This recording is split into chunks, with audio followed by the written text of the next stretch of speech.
And joining us now on the debate, Carol Wilding. She is President and CEO of the Toronto Board of Trade. Roland Arish, President and CEO of Siemens Canada Limited. Andrew Bevan, Executive Director of Sustainable Prosperity. That's a think tank focusing on environmental issues. Adam Giambrone, former chair of the TTC, the Toronto Transit Commission. And Janet Ecker, President of the Toronto Financial Services Alliance. Good to have everybody around the table today.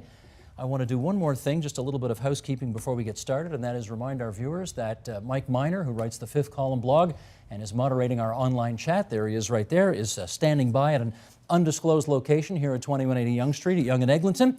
And at some point, Mike, if you get some people on there with some strong opinions to share about what we're discussing tonight, by all means, give us the high sign and we'll get you up for a little update, okay? See you later in the program. Okay, Carol, to you first. Get us started here. The Toronto Board of Trade released something today. It's called Vote Ontario 2011. What's it all about? It's our campaign, Toronto Board of Trade's campaign, to drive regional solutions for the GTA's fundamental economic challenges. We are, with today's document, we want to set out the frame of the issues. And over the course of the next 8 months, we want to drive debate, wide public debate, and then start to advance some options and solutions. Effectively, our members, and it's 10,000 plus across the GTA, across the Toronto region, have said there's two core issues that should be at the heart of this election: jobs and infrastructure. So jobs we get, infrastructure means what? Infrastructure, we're here talking more specifically about transit and transportation. Which we're sorely lacking at the moment? Absolutely. And you want to kickstart some kind of discussion to see what we need and how we're going to get there? Absolutely, because you need the infrastructure, the transit, transportation, if you're going to start moving the economy and create the jobs and attract the investment. So they're very interlinked. That's today's study. I just want to share before we go any further, and this will, I still think this is shocking. I can't get over this. Can we bring this up? This is top of page 2 here. Here's the round trip commute times. This is also from a Board of Trade study going back to last year. Mm-hmm. Toronto at number 19. We have the longest commute, much longer than Los Angeles, and even longer than other Canadian cities as well. We spend so much time in this capital city of Ontario commuting, and I just want to know, okay, Janet, you live out in the burbs. How can this be? Very easily, it can be.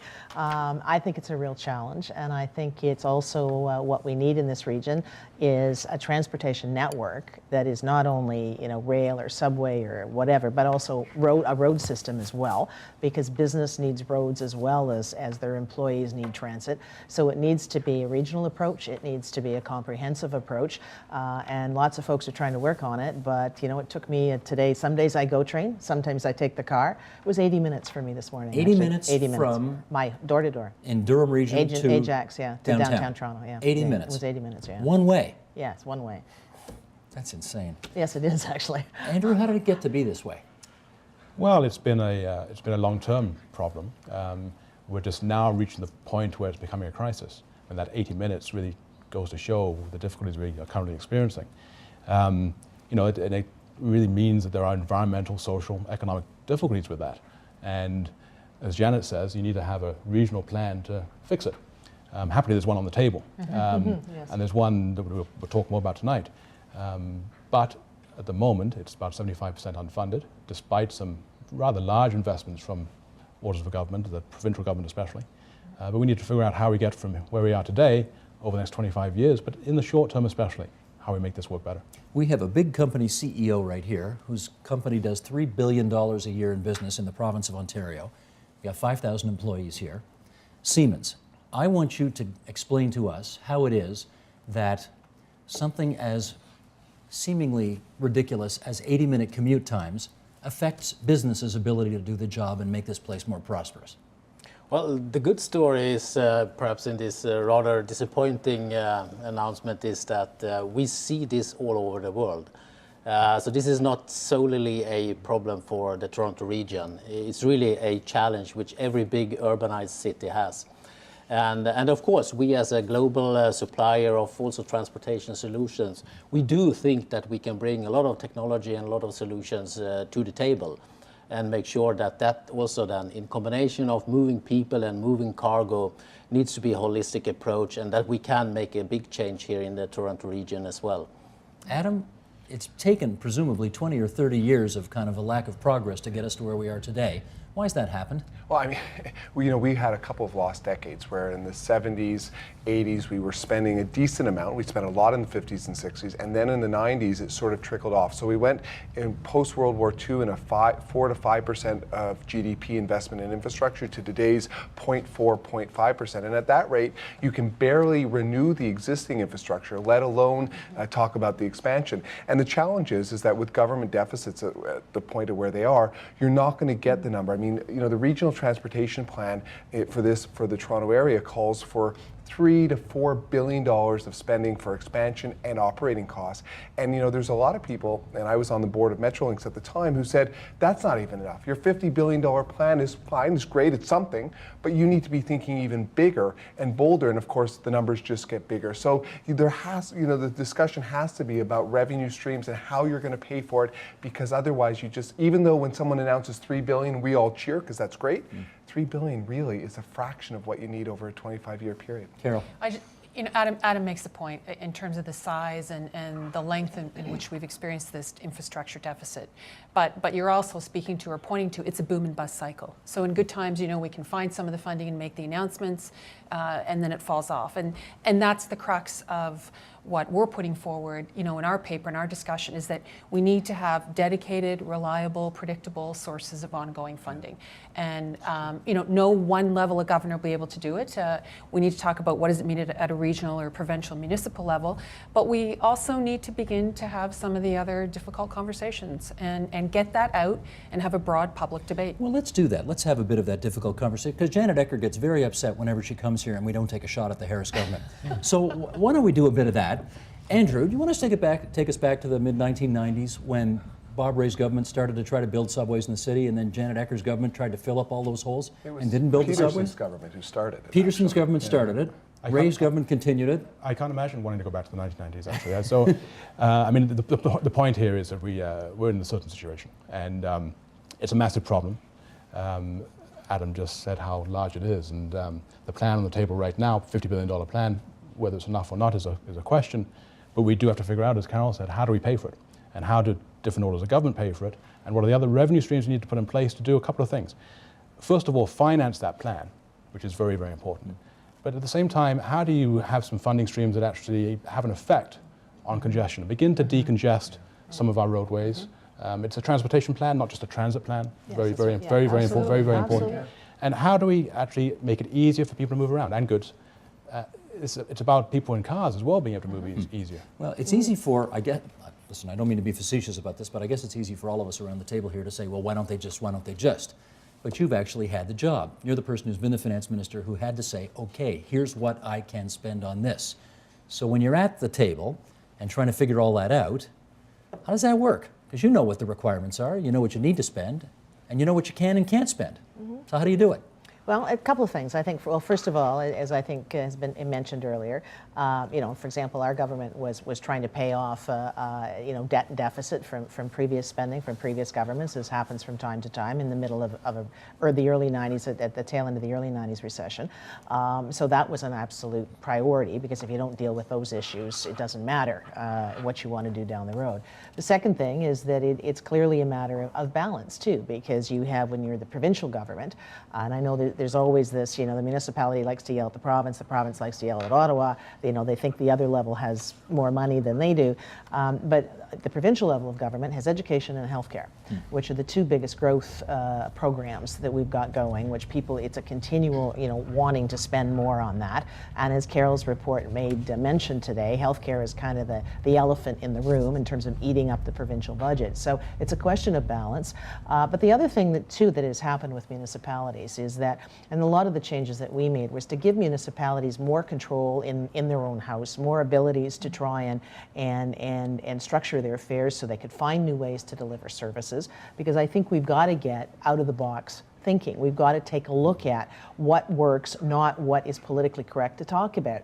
And you're quite right. Cars are part of the equation. And with all due respect to one of my former political bosses, I think killing the Spadina and killing the Scarborough Expressway were mistakes, because what they were trying to do was build a road network. Not having subways, is a mistake, because you need all of that in a comprehensive plan, and you need to have unique ways to try and pay for it. You need to potentially have maybe the little bus route out way up in the northwest or northeast part of the city. Maybe that's not part of the TTC or whatever that becomes, but maybe that's a little private sector bus route that somebody runs. You know, you contract it out. Let's be out of the box and think of ways that we can do this. Roland, I know you said earlier that all big cities in the world are facing these kinds of challenges right now. Yeah. But does it make this place unusually uncompetitive to be so poor in its commuting times, to be so under-resourced in so many other areas like light rail, for example? It's an excellent market opportunity, I think, to really battle that 80 minutes commute. I guess it's very much about the challenge is positive in a way because we are a growing region. And I think in order to cope with that growing population, we need early enough to start thinking about what kind of sustainable solutions do we need in place. And I think also when we talk about transit and transportation solutions, we need to make sure they are energy efficient, and as Andrew also said, we need to make sure that they are also in a way predictable, that we as a company also knows what are the rules, how is the game to be played, because the market is only attractive for us if it's a reliable market and if it's in some way predictable for how we're going to install new solutions and new systems and ultimately also create jobs in the region. Are we reliable and predictable here? I think we need to work harder, and Adam, you also mentioned that we have been lagging behind when it comes to the normal maintenance. So we have an aging infrastructure. So getting that up and running is one of the first priorities, but we need to make sure that the decisions for the future we should be able to take now. Let's go, Adam, and then sustain Carol. that. You know, so you're never going to have a government that's able over a 10 or 20-year period to consistently dedicate the amount of revenue. I mean, we're talking serious amounts of money, even for the government of Ontario, which has a $100 billion plus budget. I mean, effectively the GTA is asking for $4 billion a year of that. I mean, that's a substantial policy. I mean, there's Ottawa, which has some challenges. I mean, the rest of the province has its own transportation challenges, which are different than a dense urban center like Toronto.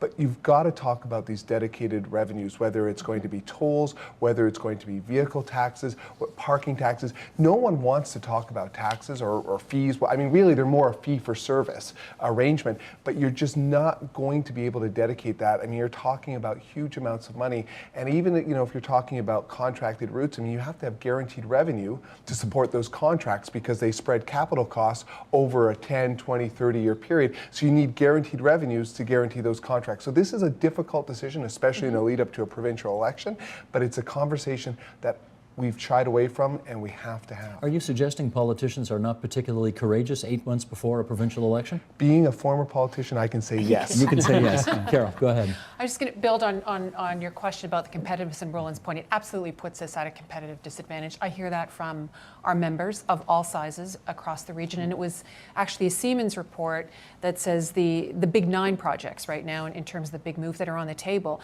they don't even get us treading water once we get those in place. Unless we actually get the full regional transportation plan, we're still in the at-risk category. So that's compared to other urban regions around the world. So, And the full plan costs how much? well, the full plan right now has a price tag of $50 billion. And, you know, by the time we get there, will it be more than that? Most likely, you know, it's somewhere in that range. We're talking significant billions of dollars. So it does come to finding, you know, the government sources predictable, but beginning that discussion around some of the revenue tools. And again, you know, the Board of Trade put a paper out under our other campaign, Vote Toronto, and said, here's 16 options. Let's at least have public dialogue and public debate and talk about it and acclimatize people to what does it mean. We're not the first urban region to go there. Other cities have had this discussion and grappled with it. So I think we're ready to step up to that conversation. Adam mentioned tolls, and I want to follow up on this. If it's time, everybody uses this expression, it's time to have an adult conversation about this, so let's do that. Almost a month ago, Andrew Coyne of Maclean's magazine had a cover piece, and he did a very exhaustive study from many of the cities and city-states around the world on what to do about congestion and all of the things we're talking about tonight. And after studying it all, he concluded that highway and road tolls could be very helpful to solving problems. Tolls will give us better roads, they'll cut congestion, reduce accidents, increase public transit usage, be good for the environment. But people hate paying tolls. So, Janet, what do you want to do about this? Well, I think that, first of all, opening up the debate, putting options out there, I think, is part of it. Having organizations like the Board of Trade and others advocate for certain policy options, I think, starts to get the debate out there in a way that allows politicians to deal with it. Because there's no question, it is a little more difficult, but with people on your case. But I think that the other thing is that most Torontonians, most Ontarians, if you make the case for what you need the revenue for, and they think they're going to get value for money, they do pay. They are prepared to pay. But I think what they've seen so often is too many governments take the money and they see it as wasted, or they see it as taking it and it doesn't solve the problem. Andrew, tolls? Well, I want to agree with Janet. It's exactly right. If you can show that you're going to use the money to invest it in the transportation plan, that can garner some public support. That's happened elsewhere in the US as well. I mean, in 2010, for example, unbelievably, 77 referenda passed in the US in a year where the Republicans did fairly well, which put in place new tools for raising funds for transit.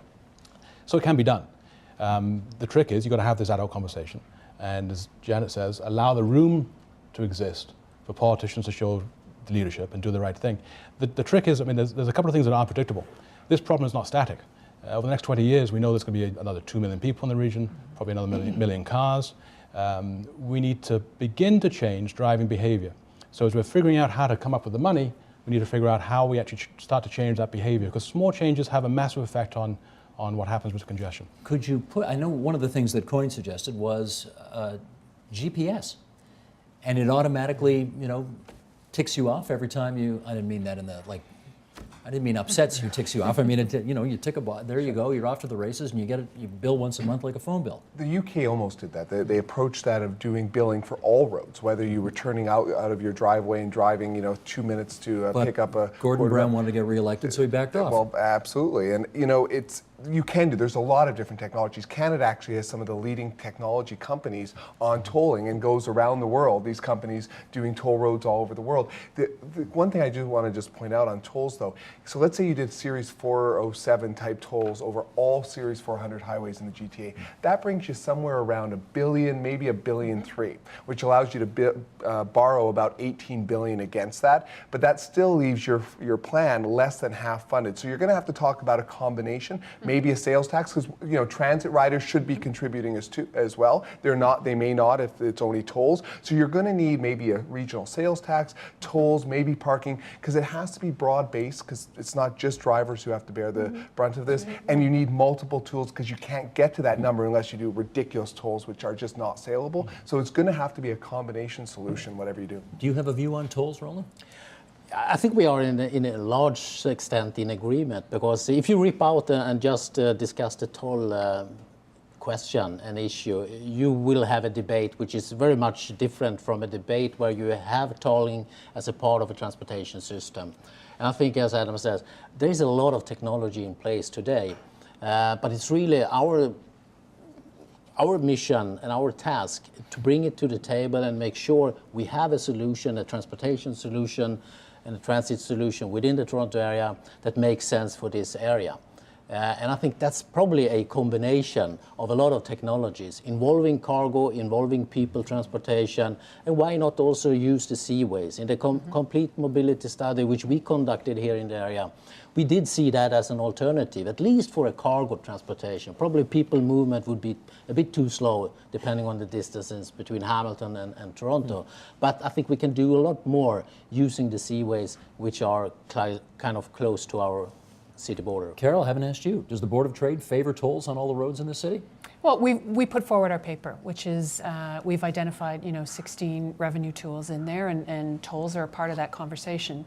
We're not saying you need to pick these one or these two. It's really to open up the debate and to say that there are a variety of options. And I think from a Board of Trade perspective, when you look at our constituents, who are primarily business but of all sizes, you wouldn't necessarily expect a business organization to be the one to begin to seed that conversation. So we did, and we've also polled our members, and they've said if we know that those funds are going to be dedicated towards the improvement, and we can see that direct line, then we're more willing to support some of those tools that you've put forward. I think that's the key. So that's a great point in terms of the debate and starting to get some momentum and get some support for it. I just want to make sure I'm clear though. I get that you're kickstarting a conversation about tolls, but I don't think I exactly heard you say, yes, we favor them and they should be put on roads X, Y, and Z. It's too early in the conversation, right? It's too early your discussion. We need to keep this discussion out there and going, and if we all of a sudden narrow it from 16 down to 2 or 3, then we're going to get off on this sidetrack discussion that says, is it this one of the 3? And that's not where we should be right now, because there still needs to be broad public support to say we need to go down this path, whatever that looks like. Janet? Yeah, and actually, I don't think we can underestimate the importance of ease of doing business in this town and ease of getting around and getting the link from the airport to downtown. You'd be amazed how many times within the financial services sector that's seen as a gap. Those are important things, and I think the business community has great credibility when they get out and talk about what they need to be successful too. And transportation is part of that. And when we bring people to the city, time is money. Having Porter Airline in the city center airport is a wonderful vehicle for the kind of financial services business relationships between New York and Toronto and Toronto and Chicago and whatever. So transportation has to be very much a part of this, and it affects all of us, whether we're trying to get into work, whether we're doing something recreationally, whether we're shipping goods, or whether we're in the business community. Adam. I don't think we can fool ourselves.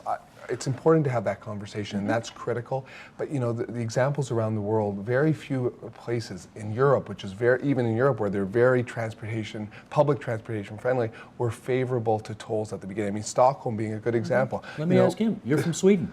What's the situation in Stockholm?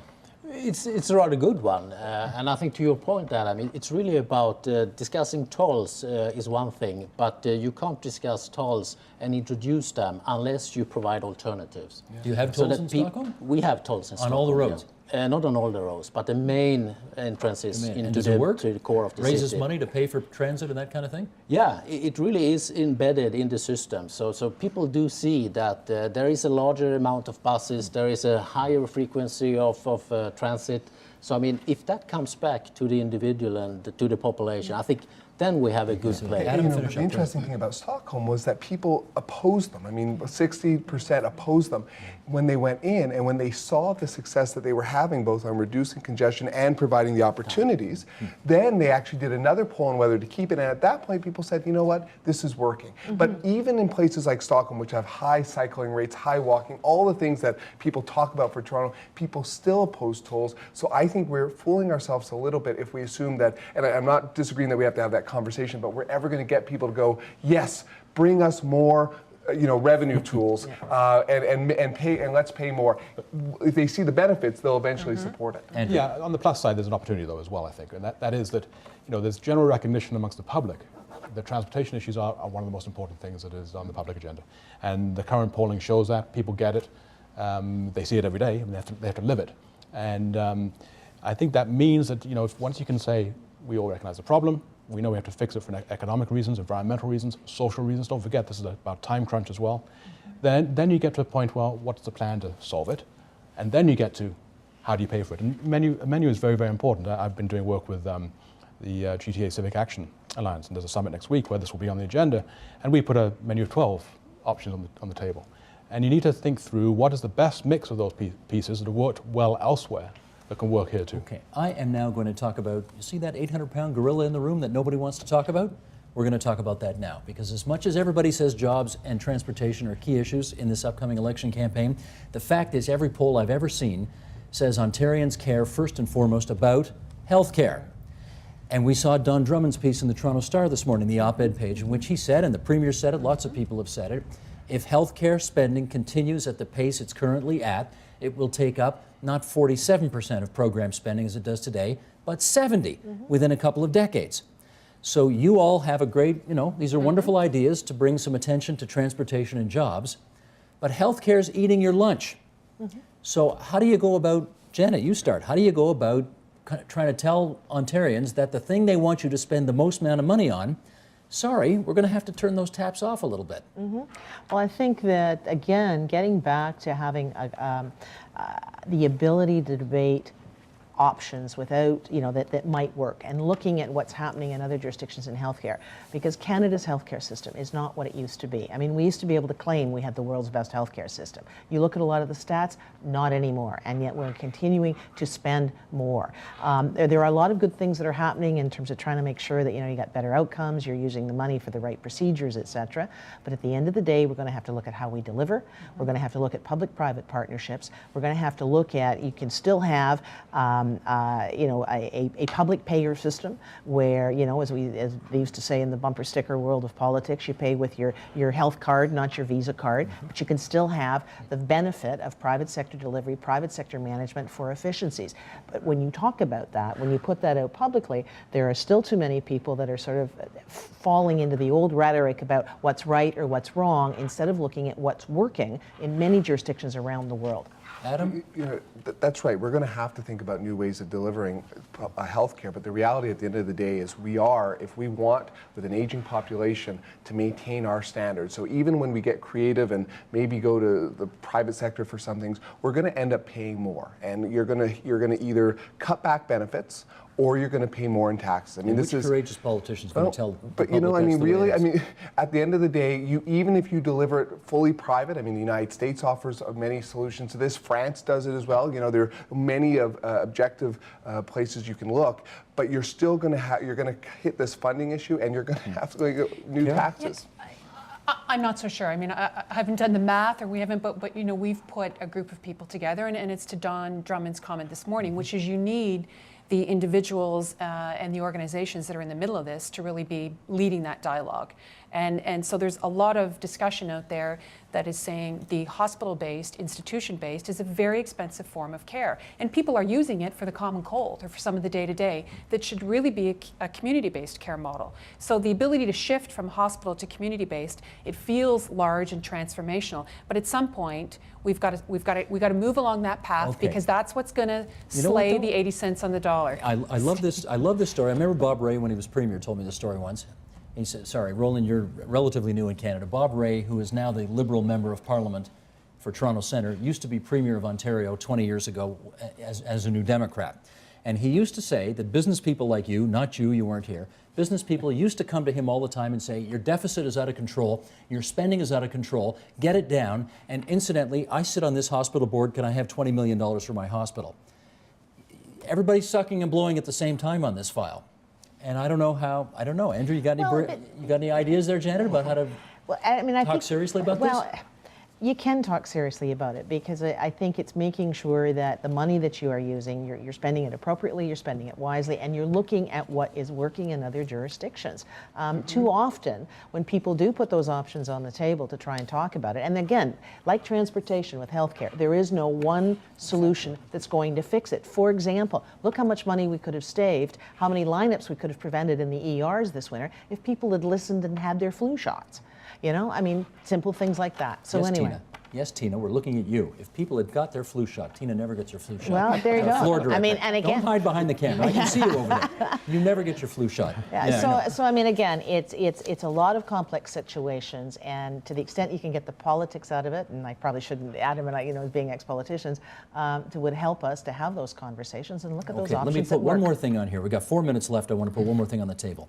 We have people at this table with experience in the private sector, in the public sector, and one message I consistently hear from all of you is we need the public and private sectors, and the meta sector too, if I can put it that way, the third sector, all working together in a coordinated fashion to make all of this happen.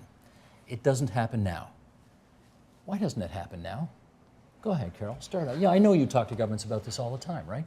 Why doesn't it happen? Let's take the transportation one. I think we've got the beginning of a model there from a regional coordination standpoint in terms of trying to bring the bodies together to talk about it's a regional issue, we need a regional solution. Mm-hmm. We need that from an economic standpoint. That's one of the issues that we've identified. It's a means to an end. It's not an end in and of itself, but it's a means to get us there in terms of pushing and creating the jobs and pushing on our clusters or our sectors of excellence. So, Andrew, what about it? Why don't all the levels of government work together with the private sector in a way that is coordinated and can bring good results? Well, I maybe turn that around a bit. I think that impending crisis tends to concentrate the mind.